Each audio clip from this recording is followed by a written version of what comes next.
Welcome back to my channel. It has been a while since I have filmed a video or we have filmed a video, and we are going to explain why it has been a while. It's probably been almost a year, and that's kind of how long things have been going on. But we wanted to talk to you today about IVF because that is currently what we are going through and why we haven't filmed a video. So Nick is going to talk through things with me because obviously it is important to get his perspective. Yes, a man is involved in IVF for sure. The reason we wanted to film this video is because while there are quite a few people out there that have shared their infertility journeys or stories, I know some people don't like the word journey, there's not a lot of young people going through IVF. We feel like when we watch other people's stories or read other people's stories, everyone's like 30 or older, and so it feels like we can't really relate to them because people are like, oh, well, you're young, you're fine, but here we are doing IVF at 25. So we're just gonna kind of go into detail of that. Does that make sense? Detail of that? I guess so.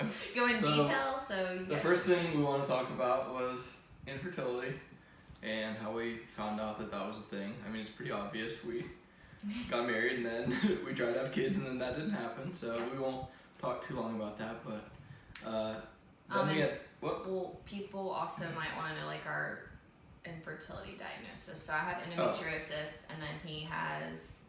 Well, I don't really have that many problems. They said it was kind of a problem, but not really. It was just like I think it was motility or something with my sperm, but they said it wasn't a huge problem. One doctor said it was a problem, and one doctor said it wasn't. So we just kind of call it not a problem. Yeah. But so I have endometriosis, which is like the #1 leading cause of infertility for women. And we first got married and we knew we wanted to have kids, but we just wanted it to be us for a while so we can enjoy our marriage for a little bit without a lot of responsibility. Yeah. Okay, so first step of trying to conquer infertility was Clomid, and I don't really remember that step, so you can talk about that. Well, we tried to have a baby for like 8 months by ourselves. That included a surgery in which was successful, and the doctor thought we would get pregnant within a month of that surgery because the surgery was so successful, and it wasn't. I lost my period and stopped ovulating for about 3 months. So that is when the doctors put me on Clomid. I did, I think, 6 or 7 rounds of Clomid, and it was still unsuccessful. I still was ovulating all over the place. I have like 60-day cycles. So that is when we tried IUI, and IUI is just pretty much artificial insemination.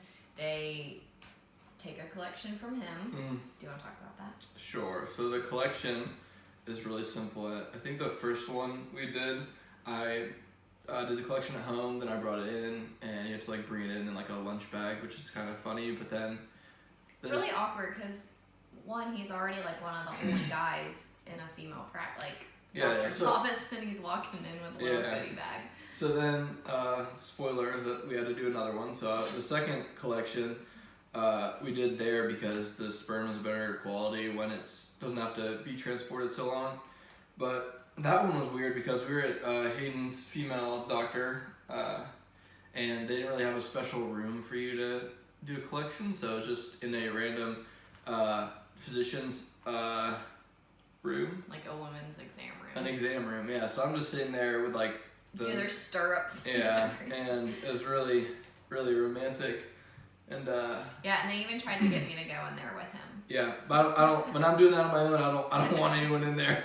It's just I'm like, sure, why not? It's too awkward. What are you gonna be like a cheerleader? I don't know. I thought so. But anyways, so I don't really get too embarrassed about that stuff because it is what it is. But it was just a strange place to be in. But after that, so we did the 2 IUIs. They both failed. I don't really think those worked that well, to be honest. But I mean, and we prepped for our 3rd IUI. We went through all the meds and everything, but my ovulation got really off again, and that was completely off. They were so wrong with when to do IUI for that one.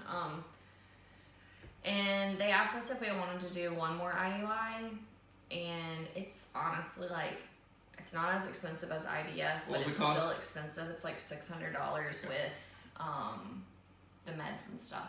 That was with And that insurance. was after meeting our deductible, so that was with insurance helping pay some of that. So they're pretty expensive, and Not I looked into a little bit of the research on IUIs, and I don't really think, and I like what the practice, like the procedure is. I don't really think it's.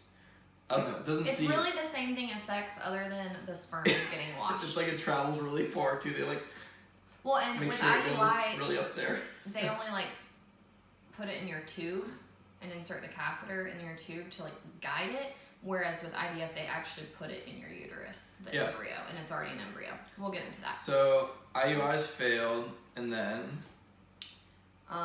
we got referred out to Wake Forest Baptist Infertility Clinic, where we are working with a really great doctor now. We had our consult with him, and he confirmed that with my endometriosis and how long I've had it, my unsuccessful surgeries, and the failed IUIs, that our chance of getting pregnant on our own was like pretty much impossible. So he said, I mean, obviously all things can happen, but it wasn't going to happen if it didn't happen with the IUI. yeah. So pretty much we tried a lot of the different ways. Like she tried acupuncture. She tried like doing natural supplements and all that kind of stuff. I went on like diet cleanses with nutritionists, and my period still didn't want to get regular. My endometriosis was still growing.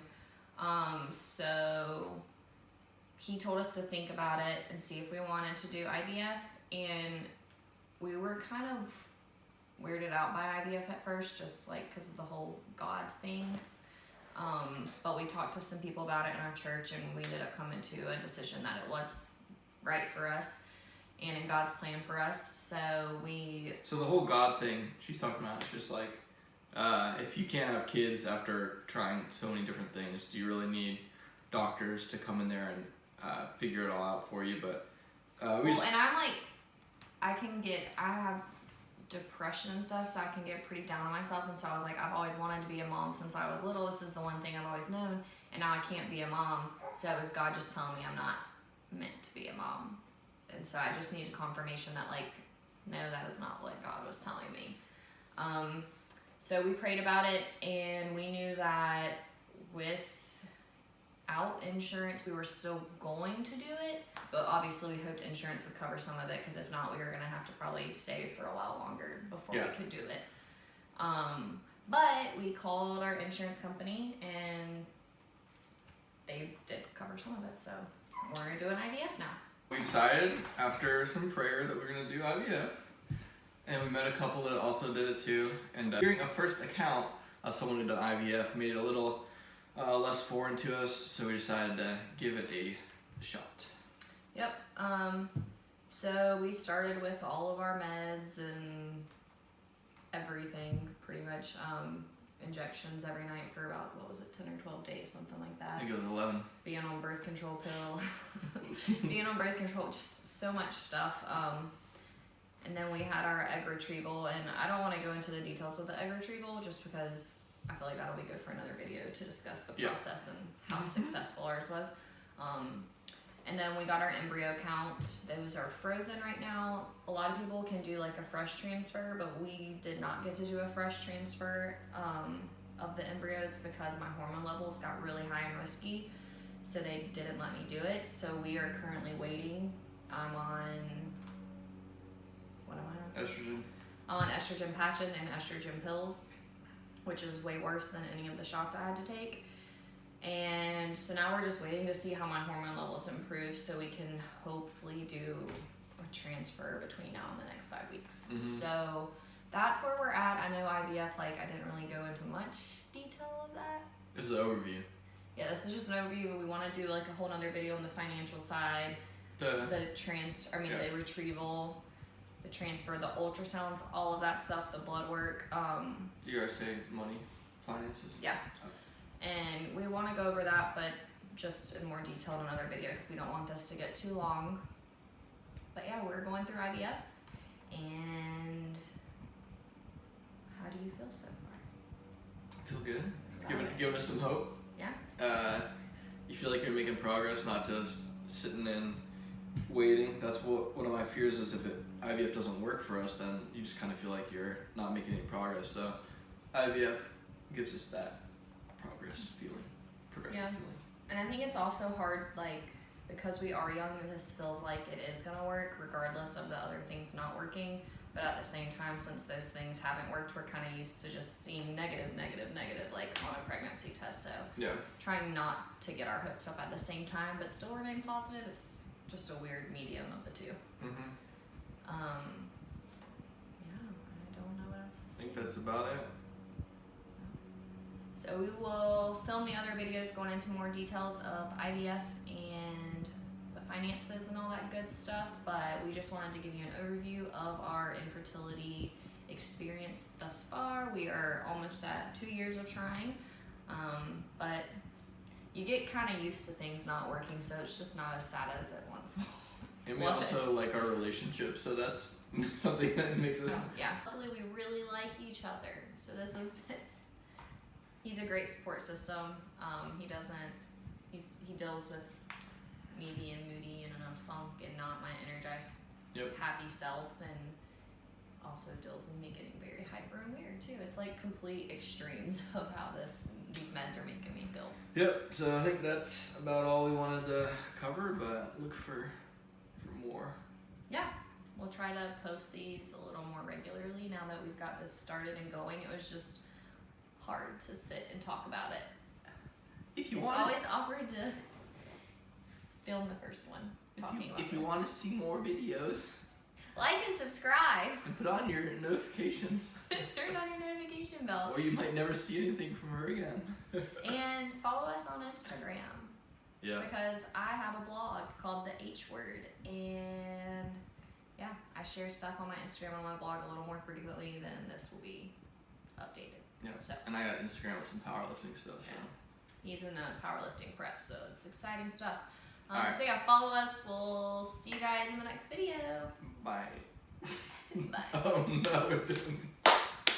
The clap is too loud.